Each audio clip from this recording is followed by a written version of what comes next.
Hello and welcome back to LEGO City Undercover. Today we are going to be actually meet with the people we're about to be working for undercover. It's finally time for Chase to put his skills to the test. We know how to fight, we know how to cop, and we know how to robber. But can we combine all those skills into one package as undercover work? We'll find out. But first, something a little I just want to make sure I grab, because it's always nice to have more of those than you need.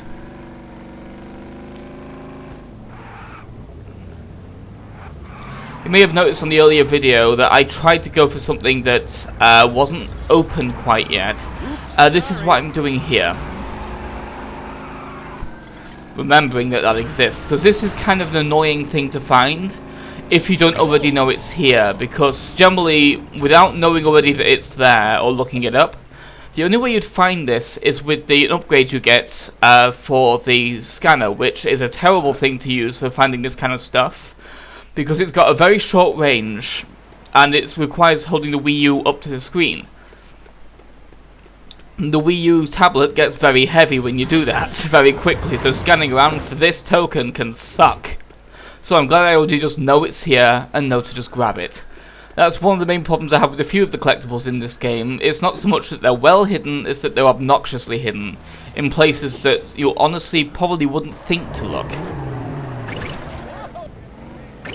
I mean, much like that one, at least with that one boulder from the earlier video that we went for, at least that small gap in the tunnel actually appears on the map. So you can see a small island of nothing there and know to investigate that because there might be something there. So here we are, finally crossing this bridge properly, now that we can. And here we have the Carnival District, which is a pretty neat area. It's where the hospital is, and it's where the unending carnival is as well, which has some fairly gimmicky gold bricks to get and character tokens, as you probably expect. One thing I do quite like about the placement of some of these collectibles, for example these boulders here, is that they have a tell that you can often see from a good distance away. For example, not only are these boulders fairly colourful, they are often also hidden with other boulders, so that you'll know to use the miner in this area. They're very rarely just out on their own. The one in the tunnel had plenty of boulders as well, so it's that kind of stuff that I like, that a lot of these things do have tells. It's just sometimes they're hard to tell what they are, and some things that we're about to do don't really have very good tells, which makes it a real pain to find.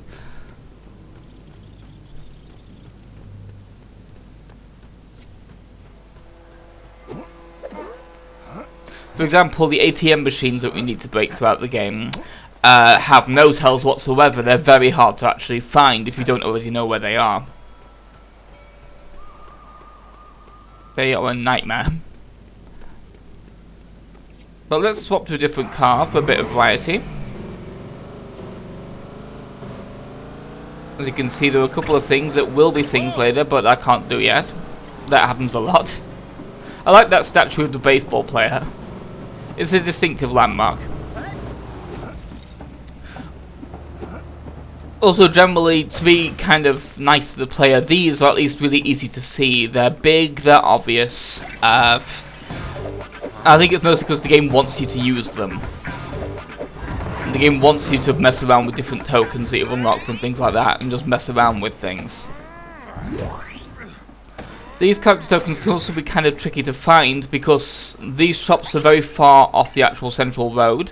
So you probably, unless you're using the scanner again, you probably wouldn't think to check this small pavement area, because from afar it doesn't look like anything's really there.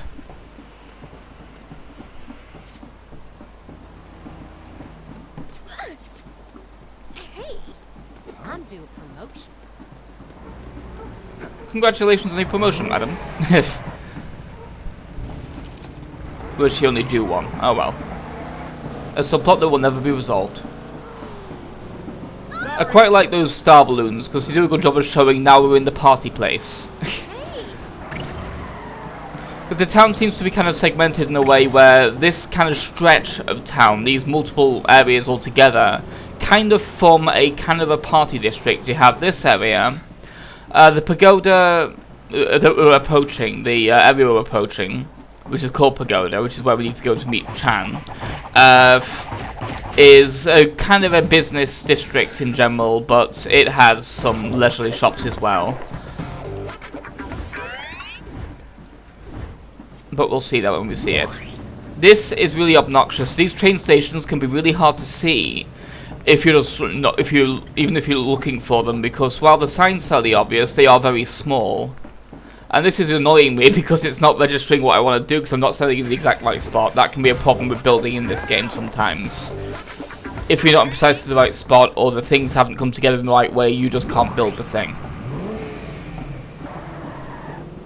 I quite like the Mario star on that balloon as well. That's a cute little cameo. I quite like the Mario cameos in this game because they're just generally cute. They're unobtrusive. And they have a somewhat bit of a charm to them. Like I quite like the gold block that I showed off in the earlier video. Those are kind of cute.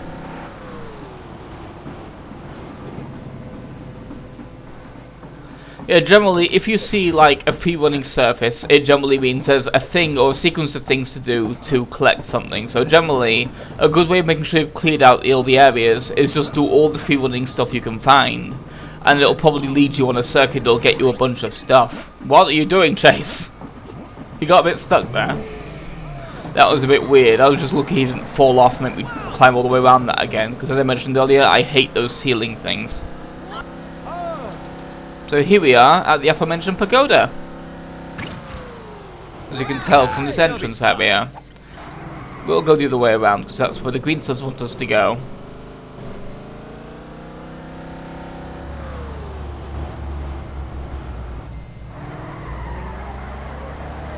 So let's first of all take care of this little thing that's just right here. Oh, smashing our car into the wall, of course. And then we'll see what our missions here involve. I do like that restaurant across the street as well. That's a pretty funny visual. The Chinese restaurant shaped like a Chinese food container. Joke a little bit lost on the English audience because we don't have that shape of Chinese food containers like the US does. But it's still a cute visual gag, even if it's one that doesn't quite translate as well.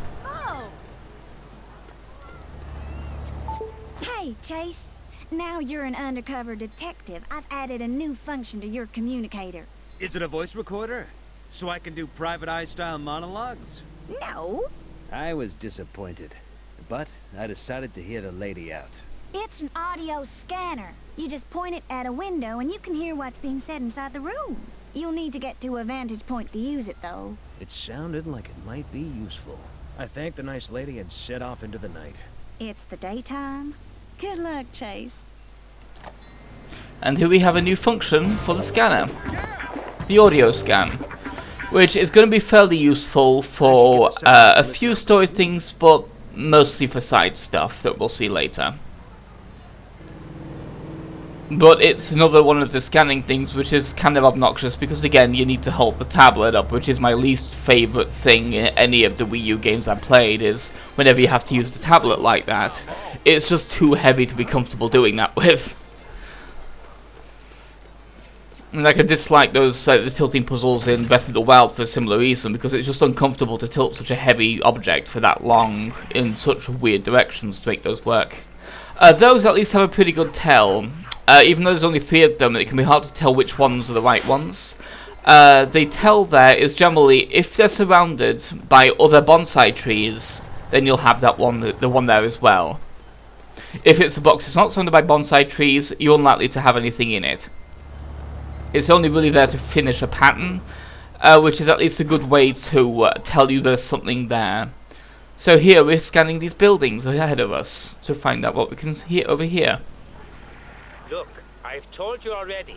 If you want me to paint your portrait, you will have to stay still. Now, do you want me to paint your portrait? Good boy. Some of these optional ones are fairly cute. I'd like to order deep pan, pepperoni with mushrooms, and I like a bottle of cola with that. Is that all right? Well, why not? Oh, fine. Sometimes, Mom, I don't think you love me anymore.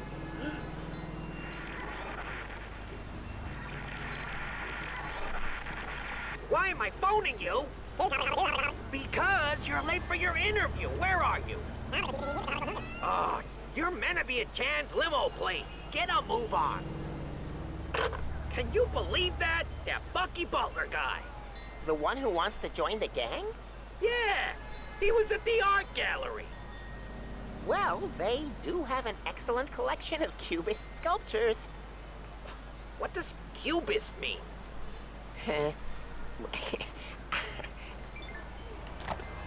Bucky Butler. Why is that name familiar? I busted that guy, like 2 years ago. If I get him out of the picture, then I can take his place at the job interview and join Chan's gang. This vehicle's a little bit cumbersome, but generally the bigger vehicles can be, but this one's less bad than other large vehicles. This is an example of what I was talking about with the locational stuff, that everything, a lot of stuff at least has tells. You can see bonsai trees in each corner here, except this one, which is your way of knowing this one exists. And it's not just a random box.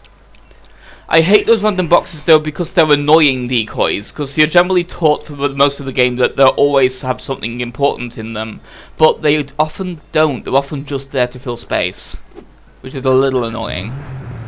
But at least we have our entryway into Chan's gang. We know what his legitimate business front is. He owns a limo business, and we know that there was someone who had an interview there. So let's see what we can do to replace him. This area is part of the party district thing that I mentioned earlier. This is a massive strip mall with hundreds of shops of all types. It's a pretty cool area. It's very visually impressive and very pretty.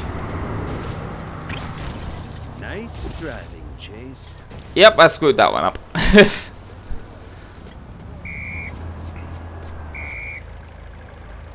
As you can see with the taxis, you actually have two ways of entering them. You can either enter as a passenger and quick travel with them, or as a driver and use them as a normal vehicle, which is kind of neat. I think GTA 4 did the same thing. That character token's fairly awkward, kind of tricksy, but at least it has a tell in that it's a big, obvious red glowing weak point in the middle of that sculpture.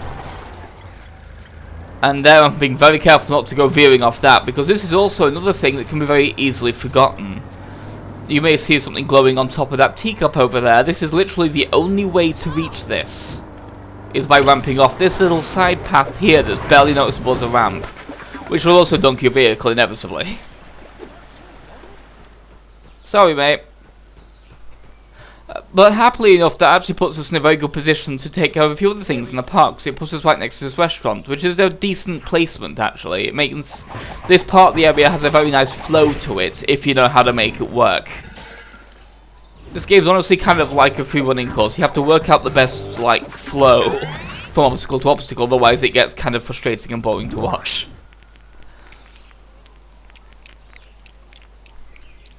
Then, as you notice there, when it's in the middle of saving something or giving you a break, you can't actually build stuff because it might interrupt the counter and cause problems. So it just kind of stops the animation partway through, which is a little awkward and it feels kind of annoying. But it's got a reason there. It's probably to avoid the game just outright breaking. This is another part of the party district, a nice large park.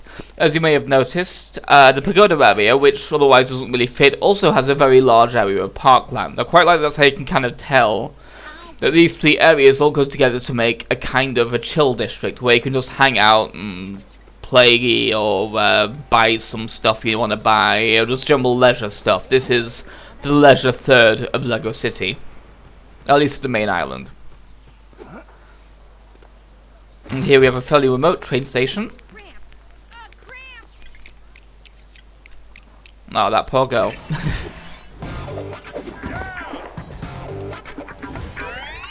I remember my wallet? Well, for the most part, I will be taking a kind of a route through places. There are certain things I will go out of my way for later on, because they're massive time savers in the long run. I quite like this little thing here because this is a really cute one. It's of course a free running thing, but it's so cute and tiny. It's just a children's playground you can play on. And I like that it makes you play on a playground for a collectible. That's a fairly cute thing you can do. And this is also a good way of showing off how the free runs work. They get you a gold brick and a character token, as you saw from the little icons there. And you generally just need to follow the blue and collect the 3 clocks, or however many clocks there are. It varies based on the length of the course and how difficult it is. You have to collect all the clocks, even if you have plenty of time, because otherwise this finish line won't spawn. It's kind of making sure you can't sequence break it and cheat, basically, by just going for that first clock and just going straight to the end. But now the ending has spawned, so we can go through the last of these obstacles and finish this course. I figured that would be a good one to start off with because it's the smallest one, and it's a nice little way of, compact way of showing exactly how that works. Before he could get to Chan's limo company. You may have noticed so far there are 2 ways this game reminds you of how to get back on the track with the plot. If you know what you're trying to do and you haven't done it yet, Chase will tell you what you need to do to remind you. If you don't know what you need to do and have to wait on a video call, you'll get the constant ringtone going from the tablet, which is really annoying. Sorry, it's an emergency. You may have heard that earlier when I was exploring for those things at Cherry Tree Hills, in like the on the way to the docks at one time right at the beginning of the LP. I like these little bikes. They're kind of pointless, but they're kind of cute. Not particularly fast, not particularly sturdy, but they're just nice. I like the variety of vehicles you have in this game. They're pretty, there's a lot of them that are very colourful and very good looking. This is a train station I desperately wanted as soon as possible, because this is an area that's very important for the purposes of the LP. You'll see why later. But this area in particular has a thing. A thing that I want.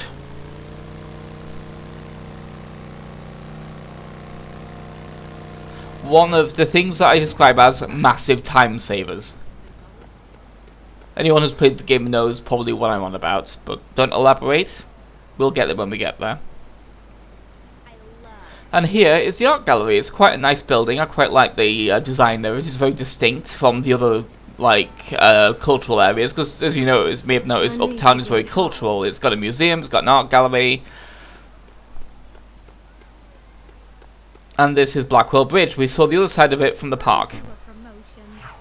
Well, not the park, from the national park, rather, when we were still exploring. That was the first of the drawbridges we saw that was up. Lego, it's worth $500 million studs. That's crazy. You can't even tell she's smiling. That'll be Hang on. There. That's better. They can probably charge twice as much now. Oh, no! What do you think of this one? You know how they say a picture paints 1,000 words? Yes. Well, they're going to have to invent about 999 new ones for rubbish for that thing. Look at this one. Isn't it weird how his eyes follow you around the room? That's his job. He's a security guard. He's so lifelike.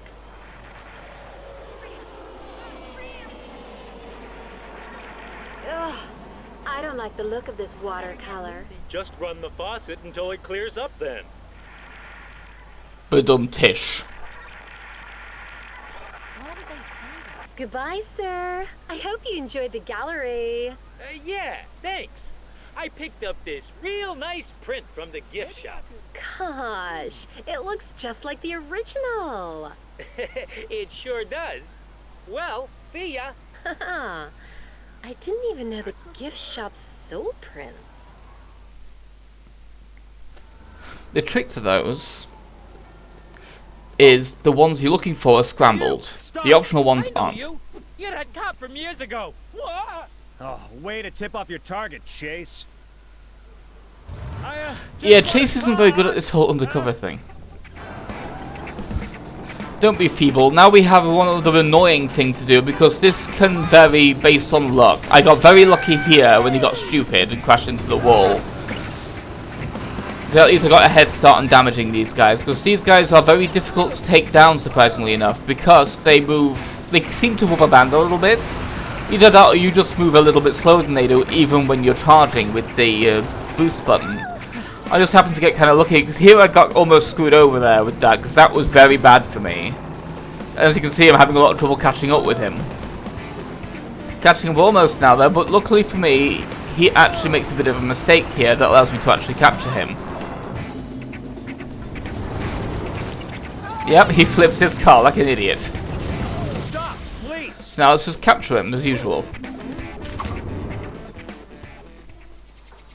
Oh man, why do you keep arresting me? You were going to join Chan's gang. That ain't a criminal offense.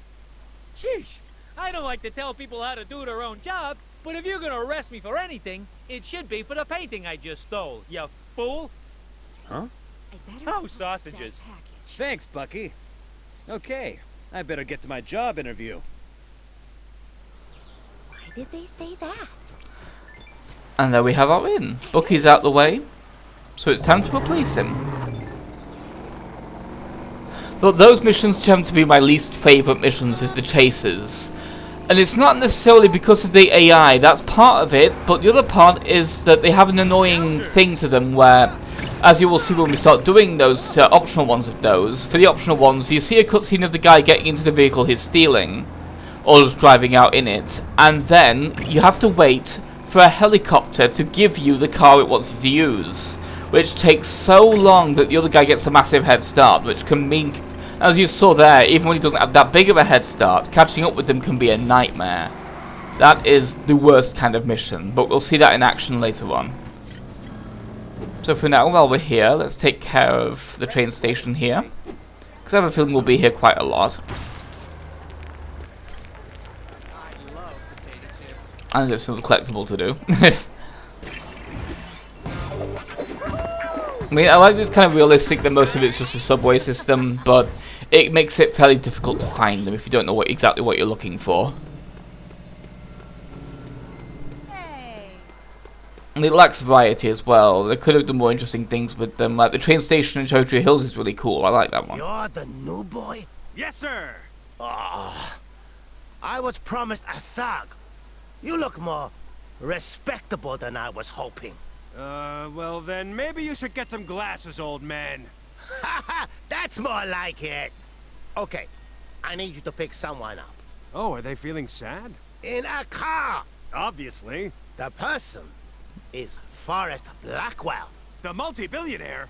That is correct. It won't be easy, though. Mr. Blackwell is constantly hounded by the paparazzi. They will try to follow you, and Mr. Blackwell will not like this. Got it. Not a problem. Because I am awesome at driving. Good boy. Go pick him up at Blackwell Tower. And be polite. He's our only customer. We've actually heard that name before, Forrest Blackwell. First of all, Blackwell Bridge, but also there was a guy in the mining level that mentioned he tried to build a condominium a while ago that would have been quite expensive, but it would have been quite nice. Kind of gives me a feel to see that place. For now though, let's go pick him up on this fairly long route that takes us pretty much around half of Lego Island, of the main part of Lego Island, which is a good way of actually introducing this area to new players, because it allows you to see most of the areas here, because not only have we just had to go north all the way to get to the uptown to get that interview done, we now have to go all the way around to the south to get to Forrest Blackwell in time. Which means we've now seen most of this island. There are only like 2 districts we won't have seen by the end of this segment, which is a very good way of introducing new areas to the player. I thought that's fairly well laid out. Something that's a good strength of this game is the way the plot flows. It kind of introduces you to all these new areas fairly organically, in a way that makes sense when it makes you go through them.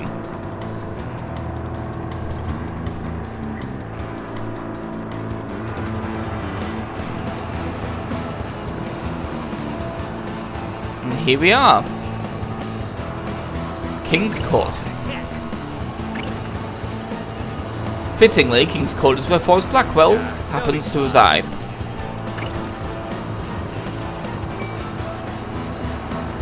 Fitting because he's a multi-billionaire, so of course he'd be somewhere legal. Especially because, well, we'll see.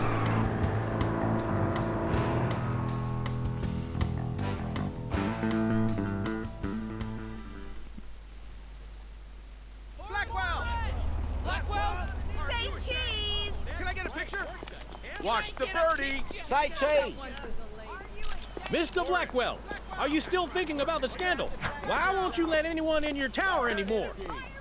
Is it true you prefer cats to dogs? Gentlemen, please, give Mr. Blackwell some privacy. He merely wishes to go somewhere mysterious for secretive reasons he doesn't want you to know about. One more question, sir. Where are you going? Hey, where are you going? Blackwell, sir, don't leave me. It's my job. I like that guy. Don't leave me, it's my job, guy. Very kind of you to ask, young man. I shall be attending one of the last ever performances of the Perpetual Inbox at the Gillespie Theatre. I trust you have been told of my aversion to the paparazzi. Yes, sir. I'll do my best to shake them off. I appreciate The that this paparazzi, may the require motorbike you guys, to by the way. adopt a somewhat, shall we say, Those guys. unorthodox driving style. It could get a little rough. Oh, do not worry on my account. I have ridden atop ships of the desert. Nothing can compare to the discomfort that inflicts upon one's posterior.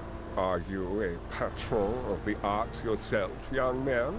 Well, I like that TV show with the monkey who solves crimes. Ah, a true connoisseur.